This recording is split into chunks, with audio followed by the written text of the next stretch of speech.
You know how hard it is for me to stay awake this long?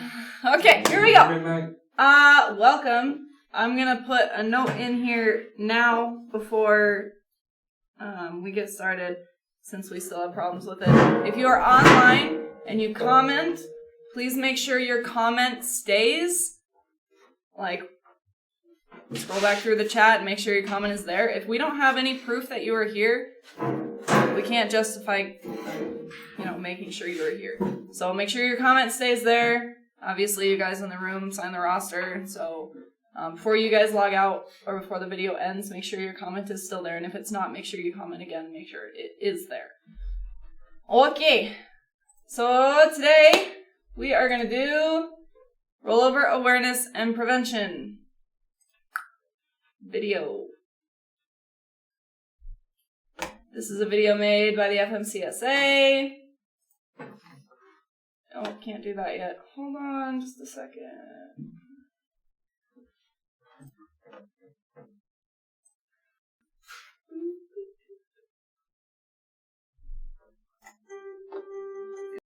Came upon the car, I hit the brakes really hard. When I felt it lean a little bit, I kind of looked through the rearview mirror, and I can actually see the trailer leaning. Rolling that truck over was not even part of my mindset at that point. I lost control of the vehicle, and it started to roll. Because rolling over meant possible death or burning up. I just kind of got scared and didn't want to look at it anymore. I wanted to concentrate on everything around me. All my focus went in to what was in front of me, what was to the left, to the right, ahead of me. So it flipped over onto the side and then over to the top and then back over 4 times all the way back to the wheels. It was all about how am I going to get out of this alive. It was very scary. That was very scary. It could have been my family in that car, or anybody's family.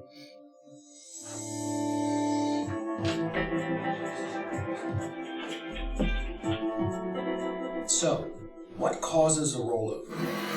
The answer you get most often is driving too fast for road and weather conditions. And that's true, sometimes, but that's not the only reason. We want to go beyond that general answer to look at all the different factors that contribute to rollovers. By the time we're finished, you'll know how they happen, why they happen, and how you can avoid them.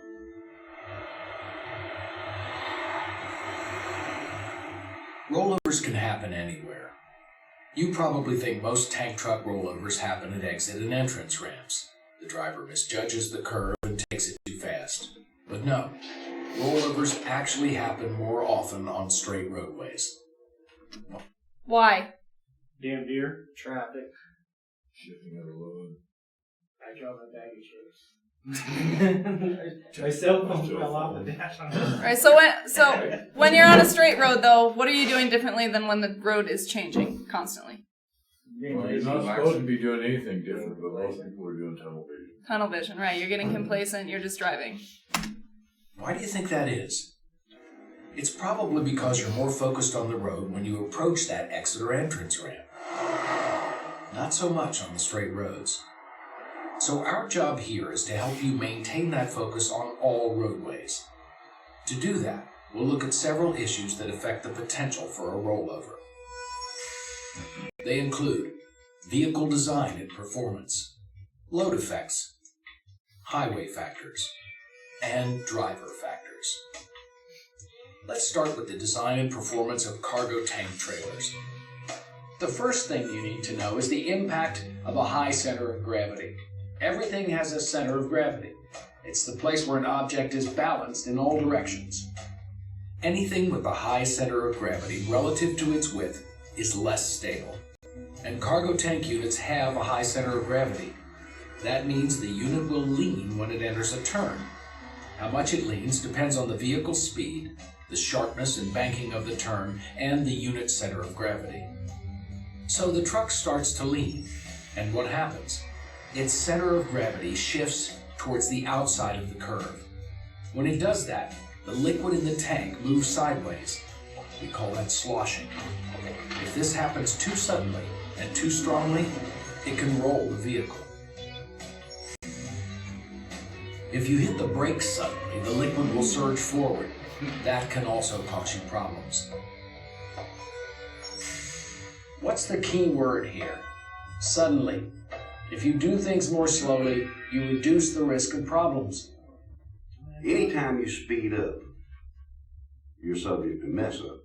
As I was going down the hill, I kind of felt the trailer tilting a little bit because of the speed that I was going. And you come around the curve, and it's sharper than you anticipate, and you just won't be able to slow down, and you can roll over the truck. It made me very alert of all of my surroundings and looking ahead instead of, being too comfortable. You can never be too comfortable. All drivers should understand the design and performance of their vehicles. But as a cargo tank driver, you also have to understand how your liquid payload can and will contribute to rollovers. So let's talk about load effects. Drivers who've rolled over will often tell you their load shifted. They'll say the load shift caused the rollover. But the load, especially a fluid load, will always shift.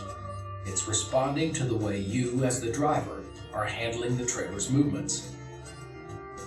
How much load you're carrying affects how your vehicle handles. With a tank full of liquid, one wrong move can mean a rollover.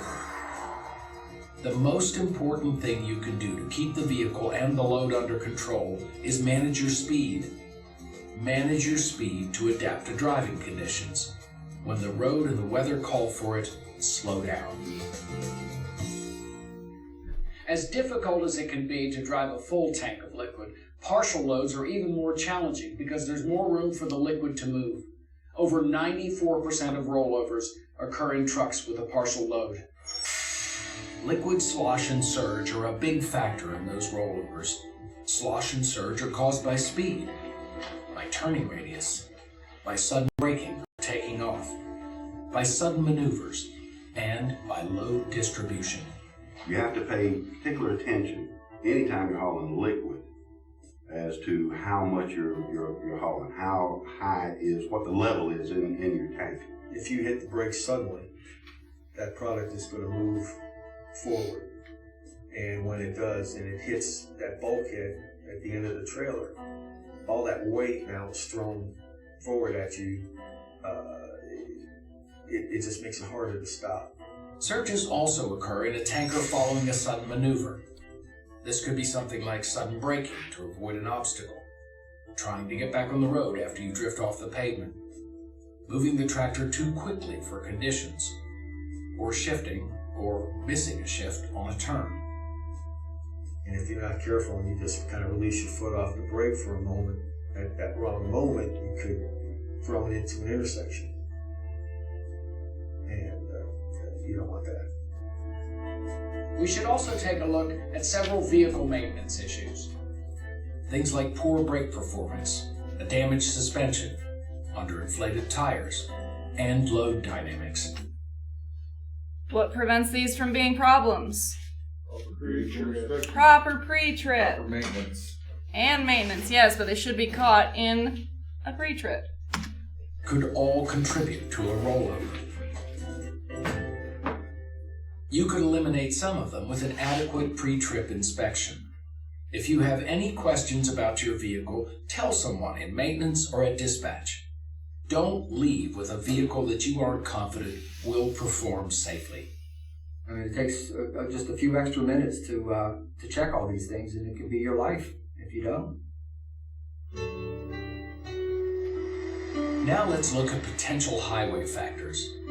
These include sharp curves, steep downhill grades, soft shoulders, berms, mounds, and curbs, narrow driveway entrances or exits, and limited visibility areas that can reduce eye lead time for turns or hills.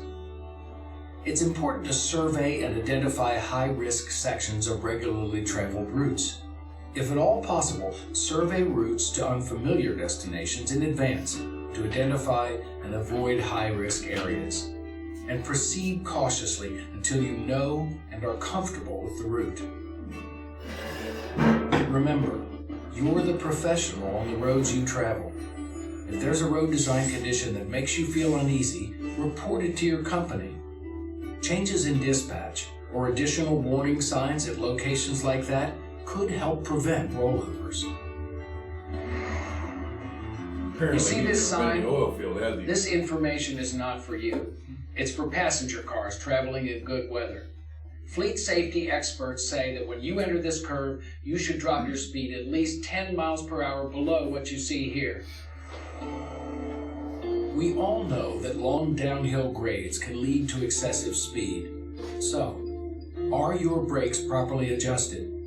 Have you shifted to a lower gear?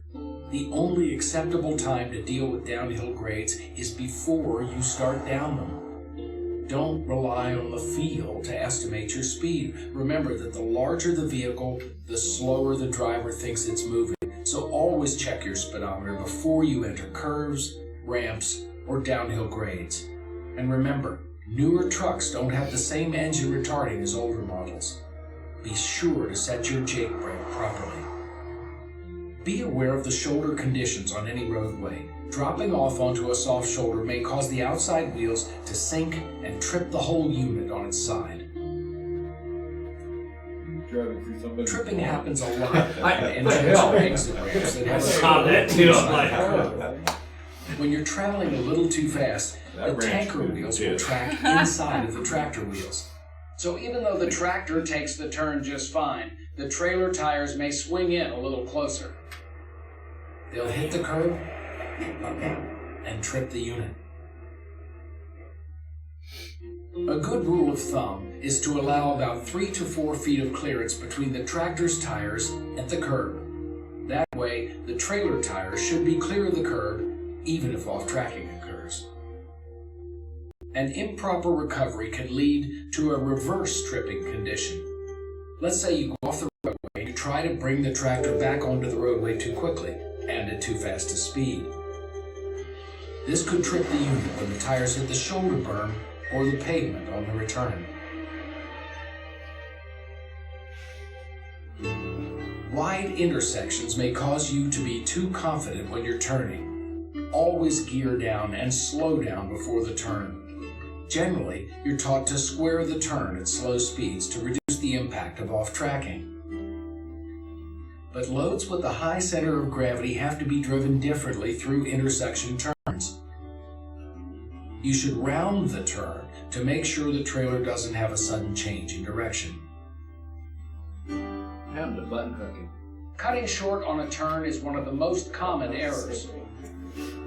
Be aware of soft berms and narrow culverts. Wet weather may soften berms, and narrow culverts may allow the rear tandem to slip off the driveway into the ditch, and that could overturn the unit. When traffic conditions allow for it, making a left turn into a driveway is safer than making a right. It gives the rear tandem more room to track the tractor's path. Okay, we've talked about vehicle design, load effects, and highway factors. Now we come to the last area, in many ways the most important. It's you, the driver. You're the one that controls your unit. Before you leave the yard, make sure you know it like the back of your hand. Begin by conducting a thorough pre-trip inspection. Learn as much as you can from dispatch and from other drivers about road and weather conditions. Remember, a safe journey depends on your actions, so avoid unsafe behaviors. Encourage others to avoid them too. And by unsafe behaviors, we're talking about things like speeding, whether that's going beyond the posted speed or just too fast for the road and conditions. Distractions like talking on your cell phone, or worse, texting. Complacency, fatigue, and driving under the influence. About physical and mental conditions like diabetes or divorce. Even something as simple as eating or daydreaming. Driving too fast for the vehicle and road conditions is a factor in most rollovers. Remember that speed limits are set for small vehicles driving in good weather during the daytime. Adjust your speed accordingly for the type of unit you're driving, especially at night and during bad weather. Tailgating, road rage, and failure to plan in advance can lead to sudden, radical lane changes. And that can cause your unit to roll over. One of the most dangerous driver behaviors is complacency. In the 23 years that I've driven a tank truck, I always keep in my mind that I'm hauling hazardous material, and it's very dangerous. Well, a driver should never get too comfortable being behind the wheel, especially the wheel of a big red. When you get so comfortable and think that you've been driving so long and you have so much experience that you just, it all becomes natural to you, you're gonna mess up because something is gonna get you that you're not expecting. It only takes a second. Adjusting the radio, answering a cell phone, reaching for a drink. That little bit of inattention is enough to slide off the side of the road or miss the beginning of a curve, or possibly enough to cause a rollover. Driver fatigue is another factor. Maybe you didn't get enough rest during your time off. Maybe you're working too many hours, or you're having trouble adjusting to rotating shifts. There are many warning signs of fatigue while driving. You may have trouble focusing. You may have frequent yawning, blinking, or heavy eyelids and head bobbing. You may have trouble remembering the last few miles, or you may miss an exit or traffic sign. You may even find yourself drifting from your lane, tailgating, or hitting the shoulder rumble strip. If you show any of these warning signs, get off the road, get out of the cab, and move around to get the blood circulating again. If you're too tired to keep driving safely, find a safe, well-lit area to park and rest a few minutes. Caffeine, energy pills, loud radios, opening the windows, and other tricks to stay awake don't work. Don't try them. Instead, follow the hours of service regulations and get plenty of rest during your off hours. Obviously, driving under the influence of drugs or alcohol is not permitted, but it could be a major factor in a rollover. Even over-the-counter drugs can impair your driving. Read and follow all precautions anytime you're using medication. Well, there you have it. Rollovers happen too often in the cargo tank industry. They can be severe, and they can mean the release of hazardous materials. And they can happen because of the design and performance of the trucks, because of the characteristics of the roadway, and because of the actions and behavior of the driver. In most rollovers, speed too fast for the conditions is a major contributor, and it's one that's entirely under your control. We hope that you now have a better understanding of the factors that can lead to a rollover, and we hope that you're better prepared as you head out on the road. The bottom line is simple. Rollover crashes are preventable. Rollover crashes are unacceptable, and you are the key to eliminating them.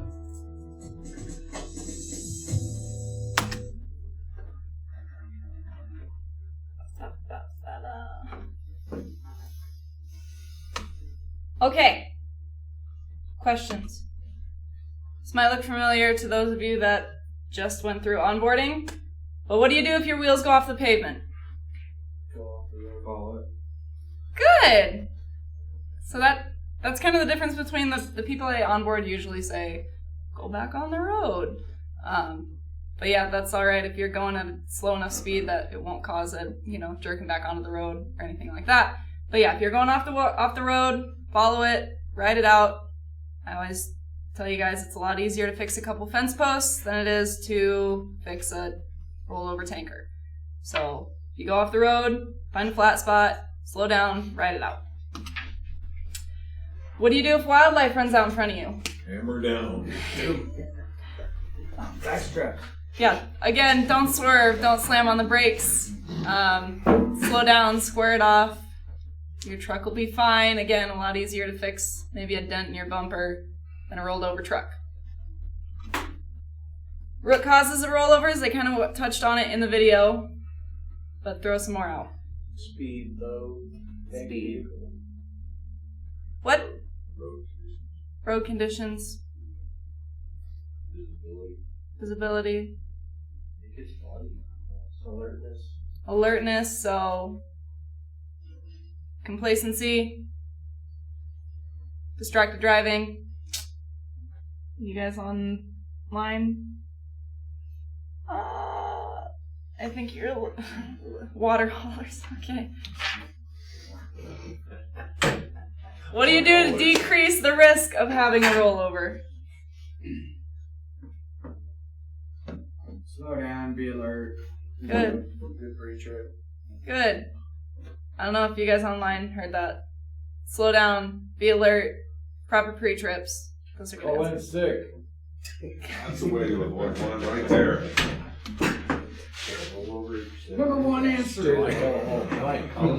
Okay, moving on. Some trucks are equipped with rollover protection. So they sense inertia and hard cornering, and then they slow down your engine or apply the brakes when they sense that. So this is a little bit, I hope this video works. It worked when I was playing it earlier. But this is the same driver over a few hours, going into corners. They're going at a decent, manageable speed, but the truck was still tripping that rollover prevention. So basically, he was coached, said, slow down just a couple miles an hour, go into these a little slower, don't go full on the accelerator until after the trailer completes the turn, you're straight out again, and then this driver hasn't set off another single one of those alerts since that coaching. So, nice, it's gonna work. So in the bottom you can see the speed and percentage of the throttle. You can't really read it well, but the left is the speed and the right is the percentage of the throttle.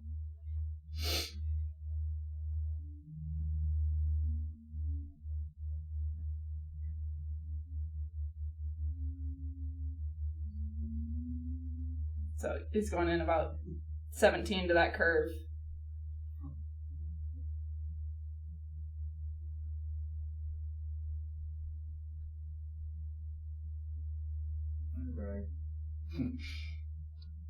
Again, about 17 into that curve too. And then hitting on the accelerator before he's straightened out on that road.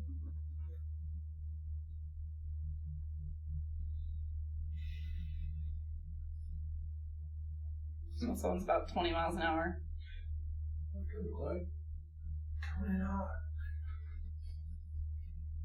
Does that make sense? So slow down in your curves, make sure your trailer's following, you're straightening out. Yeah? Response? Oh yeah. Great. You guys only turn these cameras on when there's an incident? No, they're always on. But, like, are you saying how we got these videos? Yeah, I just mind baffling. It's kind of like a broken record. But I see every freaking day, I see drivers out there that just don't give a shit about the equipment and they're just hauling ass everywhere. So, every day. And most of the videos that we get are when the truck itself or the Samsara trips a harsh hazard or a harsh event. So, like a harsh turn, harsh brake, or obviously speeding. And then Samsara gets a clip of that before the incident, during the incident, and after, and then we review those. Usually if something isn't tripped as a hazard, it doesn't really come across the screen because we're not getting those. We don't watch every second of the day of every truck, you know. Isn't it like 2 minutes before the incident? It's like I think it's like 30 seconds before, and then the incident, and then 30 seconds after. But yeah, or if somebody like calls in and says, "Hey, I saw this," then we can request the video. But it does a hyperlapse, and then you have to actually request the actual minutes, know what minute it was. So we can do that too if something is seen. But any other questions? I haven't looked online.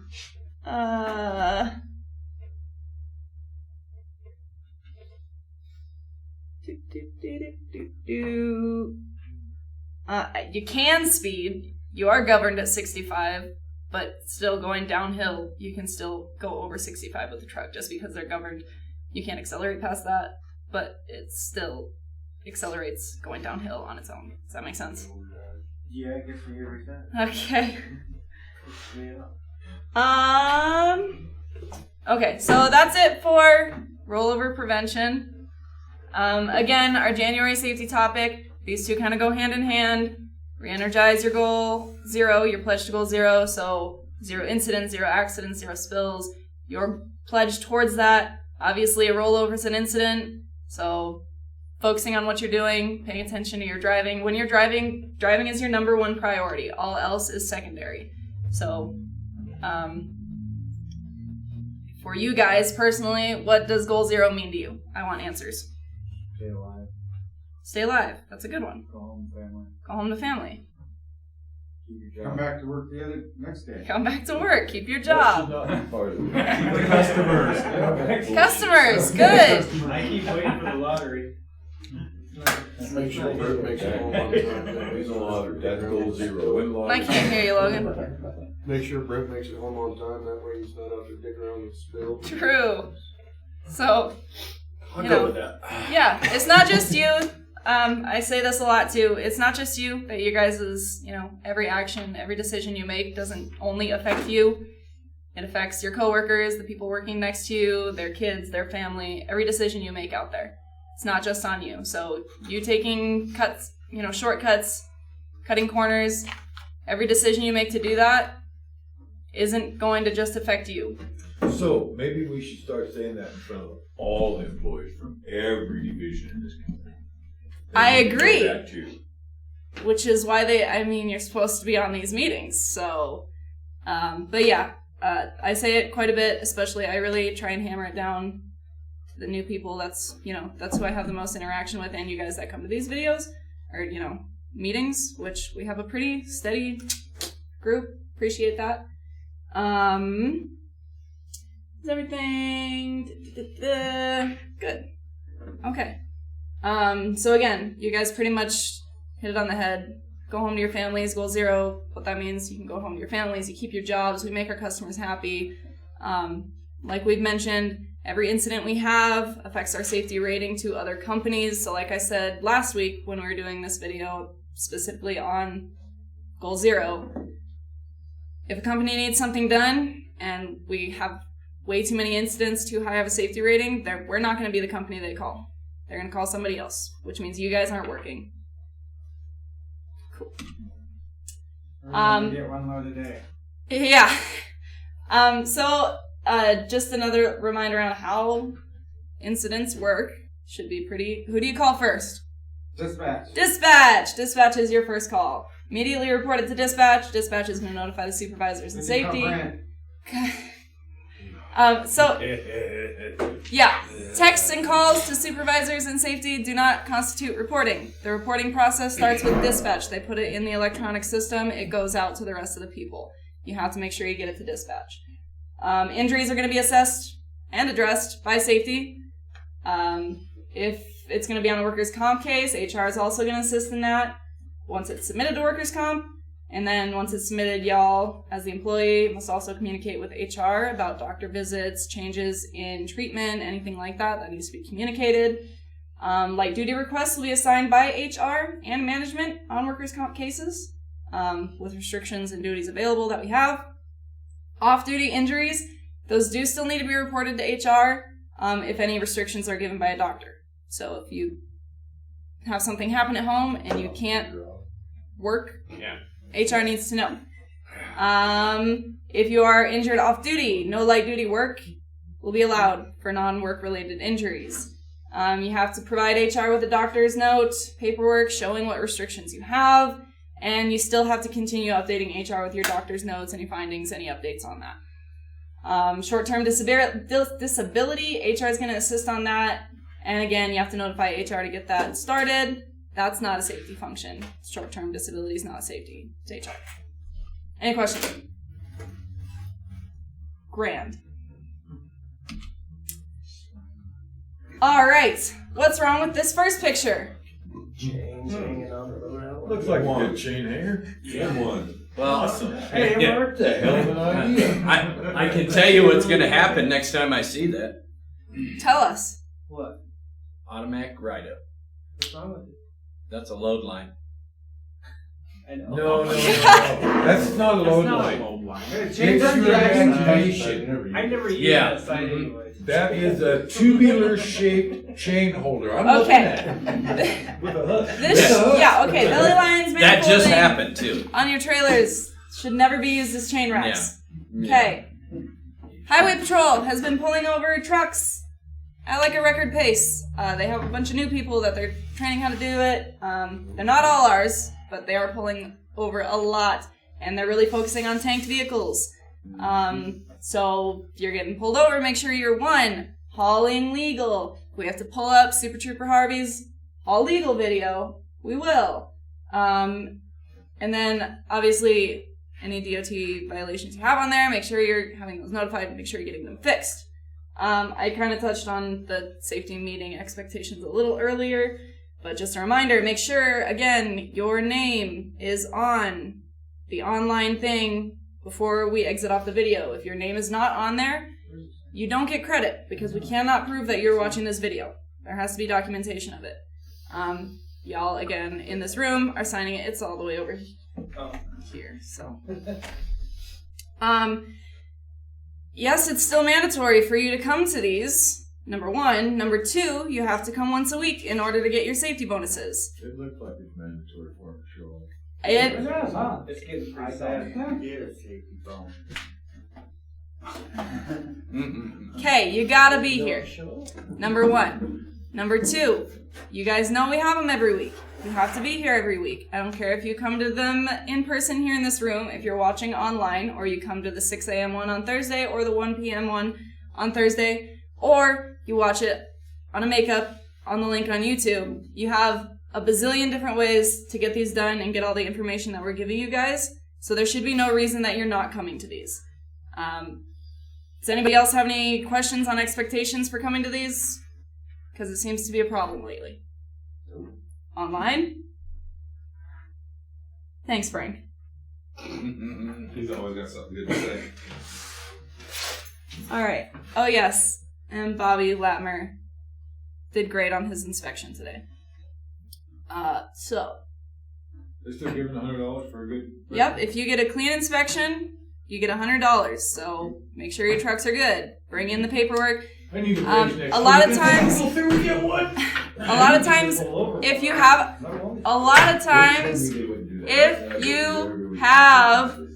a clean inspection, a lot of times they won't automatically give you the paperwork. So make sure you're requesting it from them. Because if you say, yep, got a clean inspection today, but don't bring any proof of that, obviously you're not going to get $100. So make sure you get your paperwork. Obviously, if you didn't get a clean inspection, they're going to hand over the paperwork, and all that still needs to be turned in as well. There is a safety focus word this week, so for those of you online, make sure you put that in there. That's all I have. I think we're golden. Any questions, comments, concerns?